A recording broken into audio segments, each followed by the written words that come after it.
All right.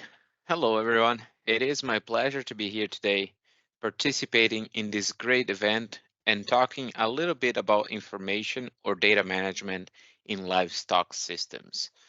I would like to thank the organization committee for the invitation and for adding such a hot topic to the agenda also. I'll do my best to share some of my knowledge about the data and digital space with you, and please make sure to write down any questions that you may have, and I'll be happy to answer them during the panel discussion following this presentation. All right, before we dive into the actual content of this presentation, let me briefly introduce myself and tell you a little bit about the company I work for, which is CARGILL. My name is Mateus PEITER, and I'm originally from Brazil, from the state of Rio Grande do Sul, for those of you that may know it, and I currently live in the state of Minnesota in the United States. I moved to the United States about 6.5 years ago as I finished my degree in veterinary medicine in Brazil, where I attended the Universidade Federal de Santa Maria.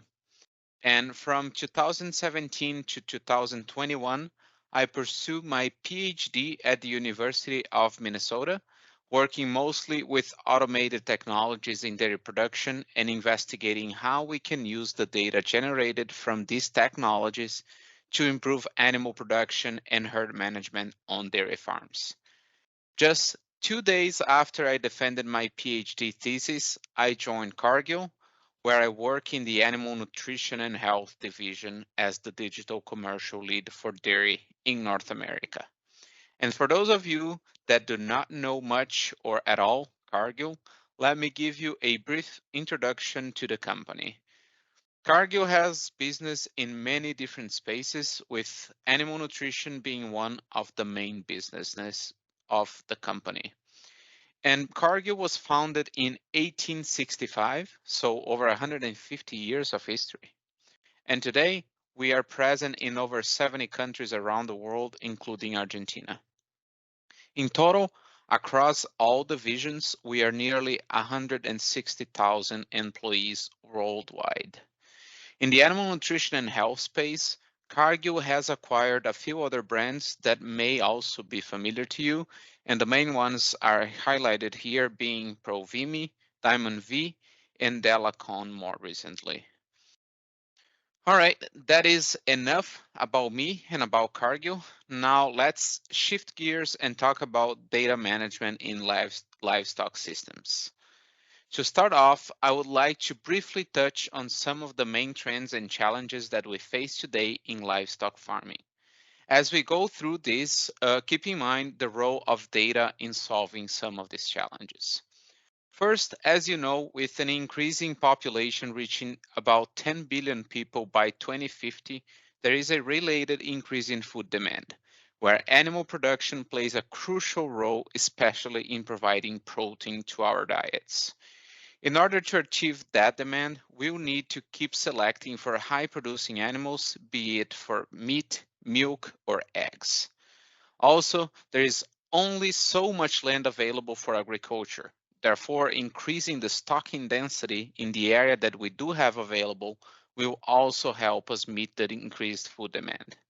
One example here would be beef production, where we need to keep working on soil and forage quality to allow a larger number of animals per area. Another major challenge that we have is the limited or reduced resource availability moving forward. As an example here, we have dairy farms in California moving their operations to other states because of the reoccurring droughts and consequent water availability issues that they have in California. Therefore, we need to optimize the resources that we have at our disposal and become even better stewards of the natural resources that we use, such as land and water. Labor is another challenge that especially countries in Europe and North America have increasingly faced. Finding people willing to work tough jobs in animal farming is a challenge.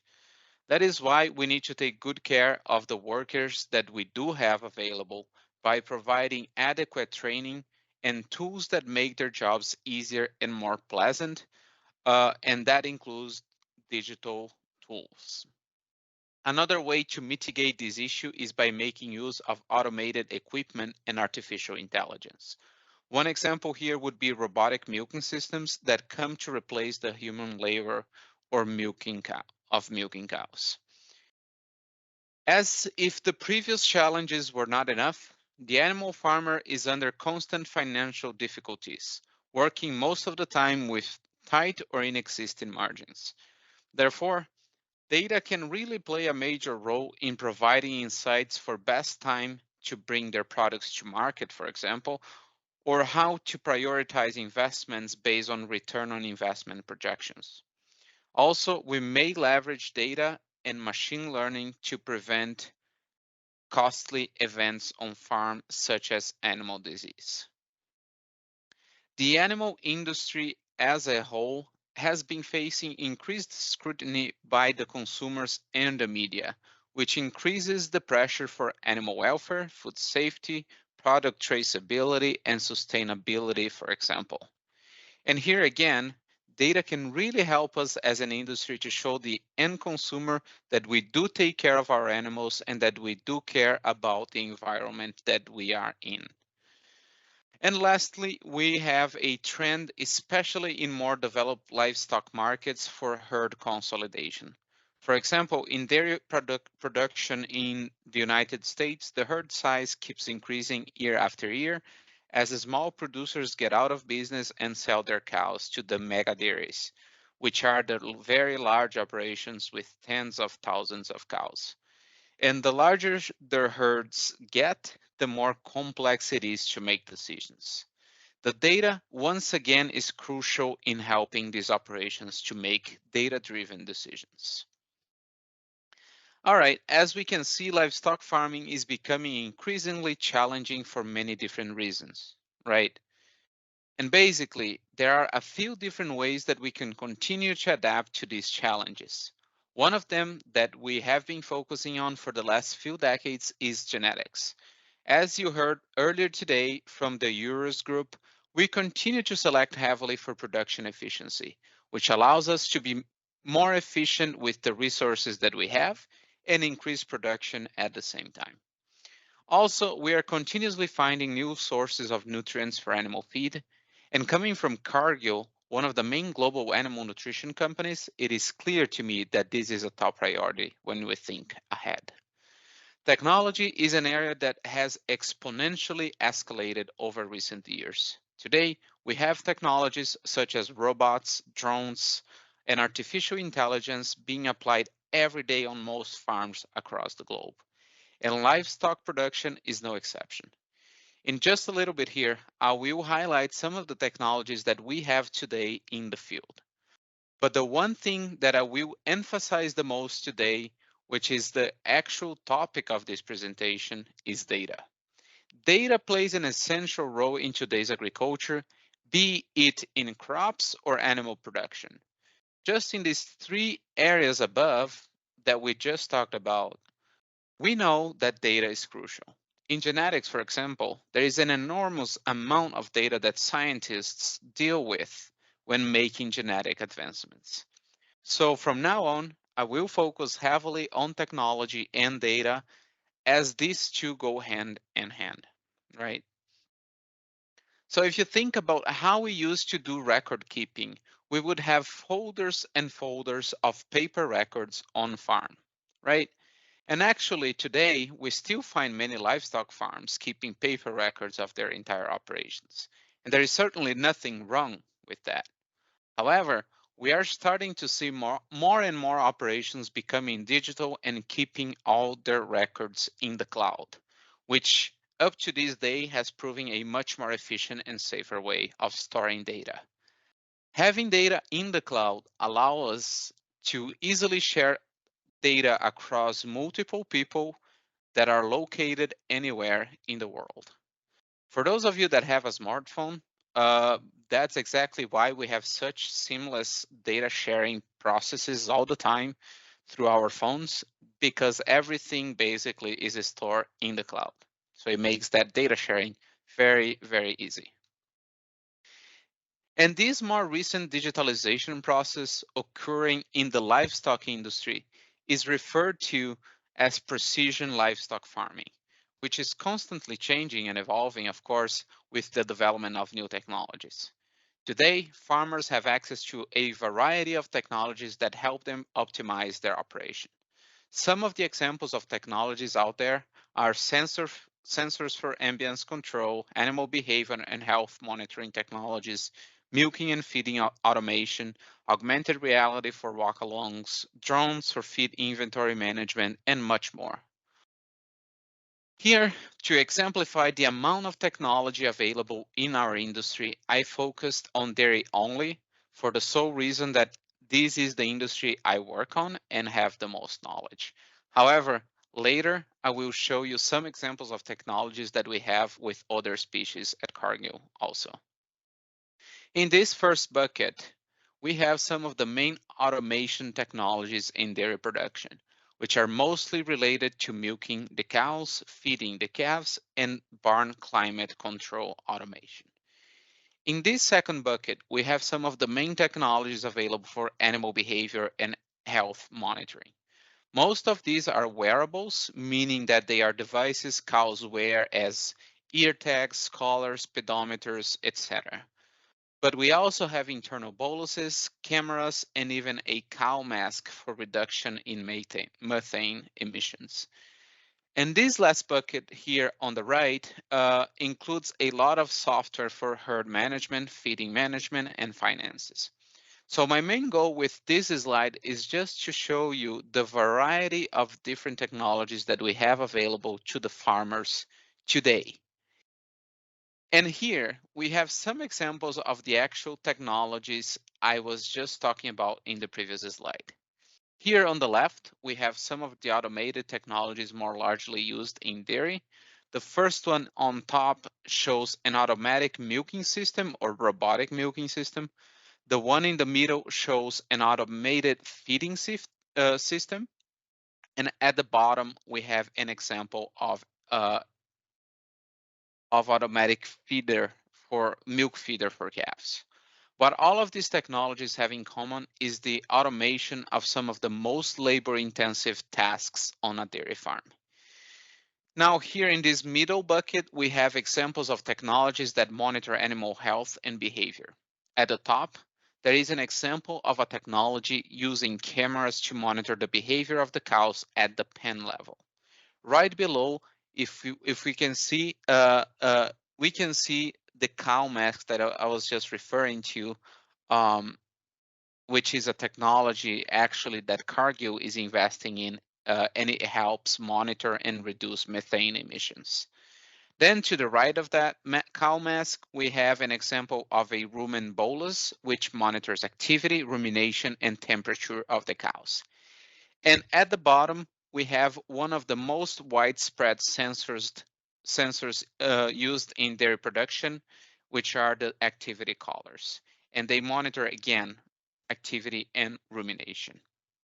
Something that the technologies on the screen here have in common is that both automated equipment and the cow wearables, they are continuously generating data.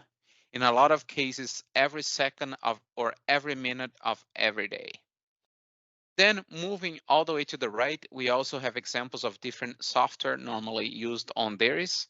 At the top, a milking system software. In the middle, we have one of the main herd management software used in North America called Dairy Comp. And at the bottom, a feed management software also. I could probably spend hours talking about these technologies on this slide and their pros and cons, but that is certainly not the intention of this presentation. Here, like I said before, my role is more in dairy production, but I will show you some technologies Cargill has for other species. And here we have an example of a cutting edge technology co-developed by Cargill for beef feedlots in Brazil. This is a technology that involves a drone that flies autonomously, meaning that it does not need a pilot. It has a preset flight route where it flies over the feedlot pens, collecting several images. Once the flight is over, the images are uploaded to the cloud, where artificial intelligence is applied to generate some management metrics that will help the farmer in the decision-making process. Basically, it provides the farmer with animal inventory, average animal weight per pen, and also a welfare index based on the behavior and the location of the animals throughout the day. Besides, it helps the producer to identify the best time for slaughter of the animals, right? So the best time to ship them to the slaughterhouse. Here is another similar solution that Cargill invested in for broilers, which provides real-time weight estimates using 3D cameras and artificial intelligence. Again, if you're listening to me, you probably are picking up a lot of words coming over and over, such as data, artificial intelligence, right?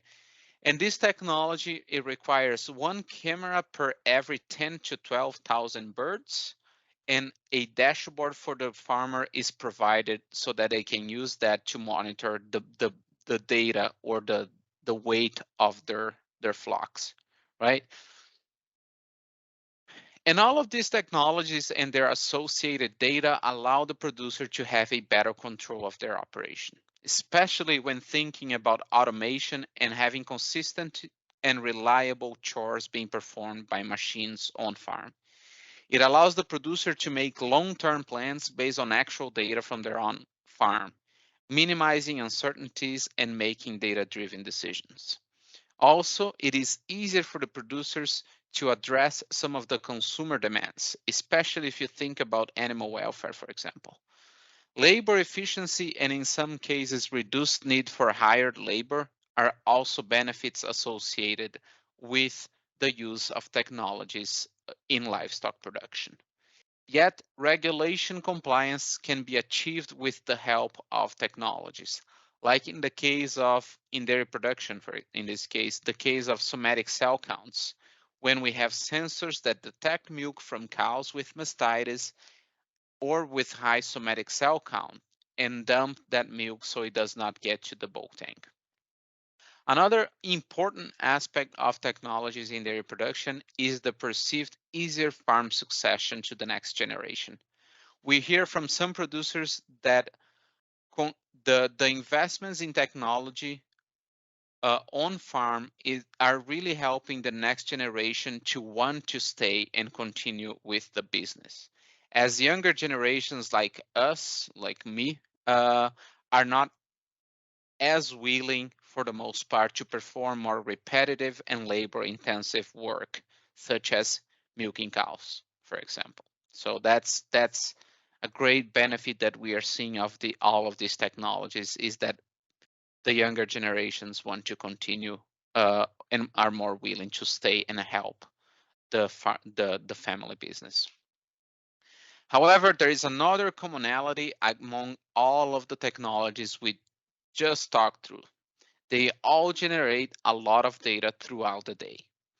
Data generation is certainly one of the great benefits from technologies, as data provides the needed information for daily decisions and long-term operation planning.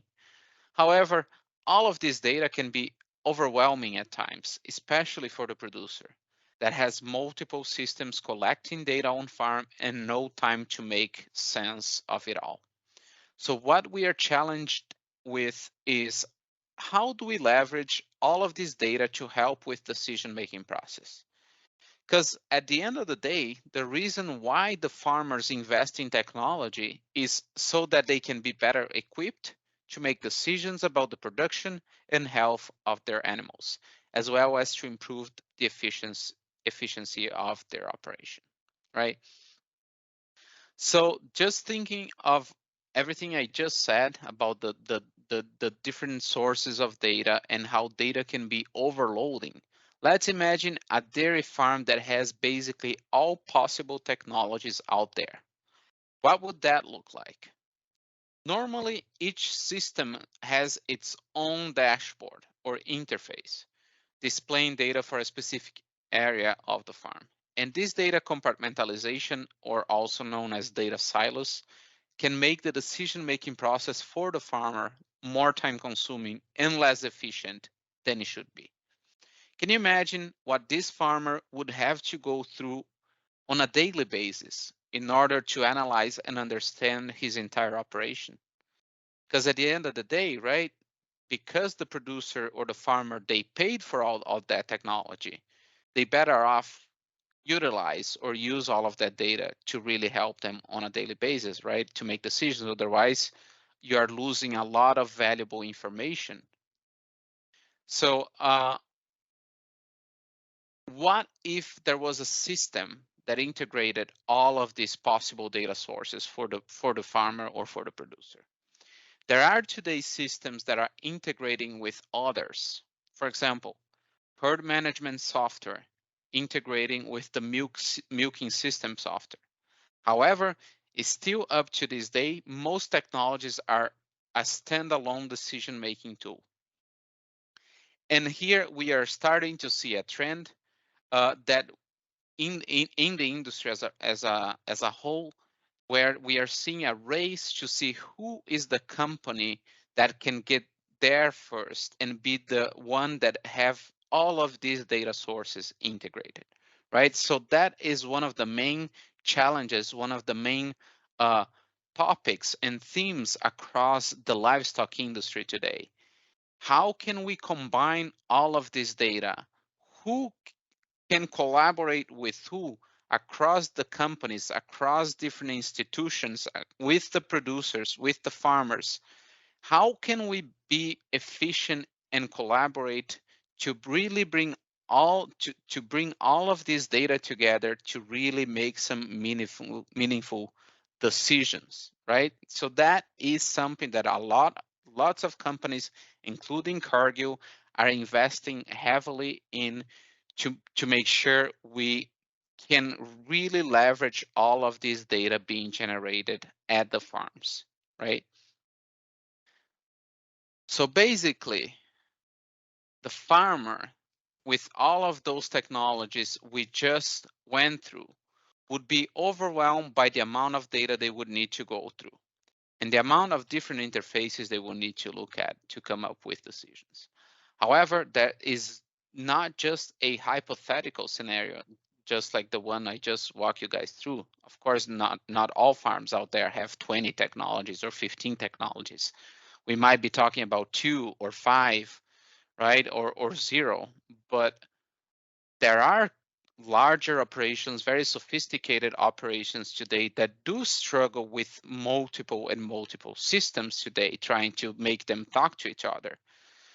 And the average farmer does not have hours of their day to spend with record or data analysis, right? As we know, plus, analyzing data may not be a strong suit for most farmers. That means they will lack some expertise to really optimize the technologies and the data and draw the best insights for these technologies. Probably, if you asked farmers, most of them would probably prefer to continue performing the activities that they actually love, which is farming and taking care of the animals, rather than get into the data analysis business. Obviously, most farmers today, they are very much capable of making the day-to-day decisions by looking at common metrics. However, more and more the farmers want and need farm advisors that are able to process all of that data and provide insights that will facilitate the decision-making process. Here is an article from March this year that demonstrated that need that I'm just talking about, where the recommendation from this producer to the other farmers was to involve outside consultants to help interpret the data generated on farm, right? It was becoming too overwhelming for this farmer to do everything by himself. So he's recommending to his peers, to his neighbors, to his colleagues that they seek help from trusted advisors that can bring the expertise and help interpret and analyze all of that data. So thinking from a data integration standpoint and how we can better put all of this data together to make the best possible decisions, What are we doing as Cargill to help our customers? I will walk you through here a global project that we have at Cargill called Dairy Intelligence, where the main objective is to integrate different data sources to help the dairy producers make more informed, data-driven decisions with the help and expertise of our consultants. On the left-hand side of the screen here, we have the different farm data that we either have today, which are the solid lines or circles, or data sources that we want to integrate with, being the dashed or dotted lines. Today, we combine the main sources of data from the farm, which are the herd management software, the TMR or feed software, and the milking system software. In addition, we also have, as part of this platform, a mobile application. As you can see there on the upper left corner, called their Intelligent Discover, uh, where our consultants can enter walk-through information as they make observations when walking the barns on farm. Basically, we bring all of this on-farm data into our data platform, either by leveraging third-party data aggregator companies or by connecting directly to the sources. Then, in addition to the on-farm data, we also bring in data from milk processors, where the farms ship the milk to, and our internal nutrition and market data that we as Cargill play in different spaces that we have access to. Our data analytics team then process and analyze all of this data uh, to display in user-friendly interfaces so that our teams can use it on the farm with the producers to help them make decisions. Some of the main benefits or problems that we are helping our customers solve include time savings with data integration and analysis, monitor the effect of diet and management changes, animal health predictions for early intervention, optimize herd health and performance, best return on investment opportunities for herd health and performance, herd inventory and performance projections, compare the mixed and delivered diets against formulation, and feed delivery optimization, right? So, however, this is just the beginning of a bigger vision that we have as a company. We also intend to have more artificial intelligence applied in the future to help us extract even more value out of this big data that the dairy producers are giving us access to. At the end of the day, everything that we do and also all the other players in the industry are doing is for the farmers, right? Is for the customers, is for the producers to help them become more efficient and have more sustainable operations. We believe that if our customers succeed, we as companies will also succeed with them, right? I'm not sure if we have any swine people here in the audience, but here we also have an example from swine production, where Cargill invested in a company based in Brazil to create a platform for the pork producers, which is called Agrinis. Today, this platform is largely used in many countries, especially Brazil and China. And basically, the platform has three main components: one for data entry at the farm, working like a management software. And you can see that one at the left side of the screen here. Another one that is an app-based solution for using the field by the technical team here in the middle of the screen. And a third component at the right of the screen, more for use by the executive teams of these operations, who can use it for decision making while having a 360-degree overview of all of their sites and the entire operation. It goes from data collection to data analysis and then to decision making, all in one platform, right? So that's the Dairy Intelligent, the previous slide that I presented, and this one called Agrinas for pork are two of the main examples that we as Cargill are doing today to help our customers. It does not mean we have it all figured out, but we are certainly towards the right direction there.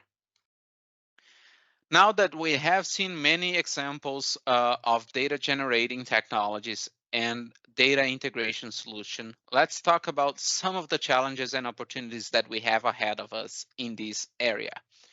To start with, I would like to highlight something that is very, very important, especially when we are trying to come up with a new technology or new solution for the farmers. We need to understand what are the pains and struggles that the farmers have. Sometimes we see startup companies failing to penetrate the market with their products because even though what they have is cool, is exciting, is not really a top priority issue for the farmers to solve. Going back to a point I touched on in the beginning of this presentation, where we talked about the pressure on farm economics that producers are constantly under. If we're not helping them solve their main bottlenecks, they will not invest in the product, even if it works and is very interesting. The producer needs to see a clear potential return on their investment. Otherwise, it will go to the bottom of the farmer's priority list. If the return on the investment is there and we can prove it, then we may see a greater willingness to pay for a certain product.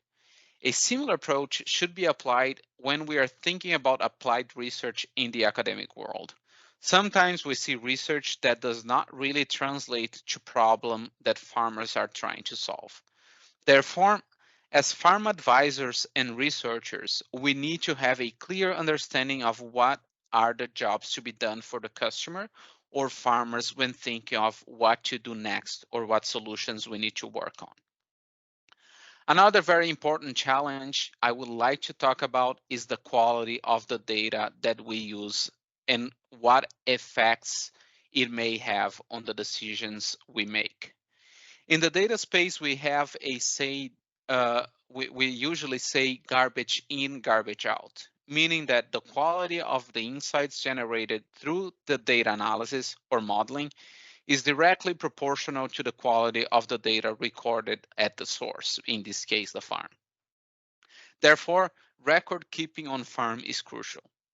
Very often, we see issues when integrating data where data is being entered incorrectly on farm by the producer or the consultant or their staff. And when we extract that data from the farm and put it through all of these solutions to come up with insights and decisions, we make improper conclusions or decisions. To give you a more clear example of this issue, let's talk about a dairy herd. In most dairy farms, every day there is data being recorded in the herd management software. Every event in the life of a cow is there. Calving, insemination, treatments, culling, etc. Everything is there. Now, it is not uncommon for us to extract data from a farm and see discrepancies in the inventory data, where number of animals on farm do not match the data that we are extracting from the management software. What we do next in those cases then is go back to the farm computer to try and identify where these discrepancies are coming from. And trust me, sometimes this investigation to find the root cause of data issues can be fairly difficult. What happens is that sometimes someone at the farm is deleting the data for animals that die or animals that are sold, for example, instead of entering a new event for that animal for a death or for a sold. What happens then when you extract the data from the software is that that animal that died or was sold will remain active in the background and generate confusions when extracting the data to integrate to other data sources. Also, it is important that we use or implement technologies that have been properly validated, either by academic research or by industry through large usage. Otherwise, you might have on your hands a solution that generates questionable data and may lead you to make poor decisions. Here, I just want to exemplify what we mean when we say garbage in, garbage out. For any software or digital solution out there, there are three basic steps, which are the data generation or ingestion, which will bring data into the models to be analyzed via statistics or artificial intelligence. or simply an aggregation of data. And then the last step is the result or the outcome of those data processes, correct? So what happens if you have bad data running through these models? You have garbage out, right? It does not matter how fancy or sophisticated your models are when processing the data. If the data flowing in is not of quality, the outcome will be directly proportional. Now, if you have quality data and good models, then you have outcomes you can trust and use comfortably for decision making with your customers at the farm. Now, talking about one of the greatest opportunities that we have ahead of us, which is the implementation of artificial intelligence and machine learning to all of this increasing amount of data generated on livestock farms. Just a parenthesis here, you may be thinking, what is this guy talking about? Machine learning is part of artificial intelligence, and he keeps making talking about them separately. And you wouldn't be wrong. However, today machine learning has grown so much that it is basically considered its own space, even though in concept it is a branch of artificial intelligence. Anyways, that was just a side note. These machine learning algorithms that we are able to create today, which by the way will just get better as we move forward, they have the capabilities to ingest enormous amount of data and learn from the data, from that same data. Plus, the more data that we provide to the algorithms, the more accurate they get. Isn't that fascinating? Fantastic. Think about it. Few examples that are in use today in some of the technologies already available for livestock are the use of production and behavior data to identify disease in early stages, leading to improved animal health and welfare and avoiding costly treatments. Also, another example, the use of image to monitor locomotion score, to monitor body condition score, room and feel. Basically, there are infinite possibilities and applications of more sophisticated models to the data that we have today. And that will continue to generate through the use of new cutting edge technologies. And last potential opportunity that I see today with all of these digital solutions and big data is the possibility of livestock farming data becoming a commodity beyond being just a valuable asset for the farmers. We as an industry are realizing the value and the power of data. And today we can already see some data aggregation companies profiting from bringing all of these data sources together. Most of the time though, companies or large corporations are the ones mostly consuming and paying for the data through these aggregators. For example, CARGILL has a data aggregator partner for dairy who we pay to provide us with data from our customers. That way, we can use that data to help our customers, our producers, to grow and also to grow consequently our business. I find it less likely that the farmers will be the ones paying for data, but they might profit and turn that data into a new revenue stream for their operations, right? Could that be the future? I don't know for sure. I don't think anyone knows, and it might be too soon to tell. But I'd rather leave you to think about it and observe where we may go as an industry. Right? With that, I'd like to thank you, and I'm available during the panel discussion for any questions, but also feel free to contact me via email, find me on LinkedIn, whatever ways of communication you use the most, feel free to reach out in any form and shape that you would like. Thank you very much and enjoy the rest of the event.